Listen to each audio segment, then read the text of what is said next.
নেতৃত্বহীন BNP কীভাবে যে ঘুরে দাঁড়াবে সেটা এখন বাংলার জনমনে প্রশ্ন। এখন নেতৃত্বহীন কেন বলেছি? আসেন, দলের চেয়ারপারসন, খুব শ্রদ্ধার সাথে বলছি, যদিও ওনাকে আমি খুব ব্যক্তিগতভাবে খুব ভালোবাসি, উনি সম্পূর্ণভাবে একজন জিয়ার আদর্শের আদর্শিত, সেই আপসহীন নেত্রী। এই জন্য তাকে আমার ভালো লাগে।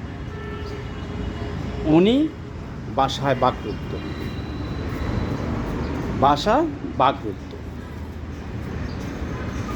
এখন দলের ভারপ্রাপ্ত চেয়ারম্যান তারেক রহমান লন্ডনে বসে কা কা করতেছে ওবায়দুল কাদেরের মতো।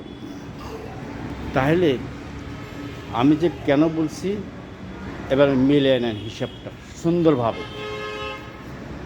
নেতৃত্বহীন বিএনপি, নেতা নাই দেশে, সুতরাং এটাকে নেতৃত্বহীন বিএনপি বলতে হবে। এসা কোনো পথ নেই।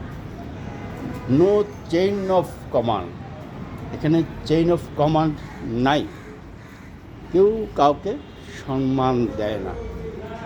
তাই নেতৃত্বহীন বিএনপির পিছনে না দৌড়াইয়া আপনারা এক কাজ করেন, যার যার স্থান থেকে স্ব প্রতিষ্ঠানে যেভাবে কাজ করতেছেন কাজ করেন। সুতরাং বিএনপির পিছনে দৌড়ে এলাম, বুঝতে পারছেন? আর আওয়ামী লীগ তো নাই, বুঝতে পারছেন? সুতরাং আসেন, কীভাবে আপনারা বিএনপিকে গোছাবেন সে চিন্তা করেন। নেতৃত্বহীন বিএনপির পিছনে দৌড়ে কোনো লাভ নেই। সবাই ভালো থাকবেন, সুস্থ থাকবেন। আসসালামু আলাইকুম।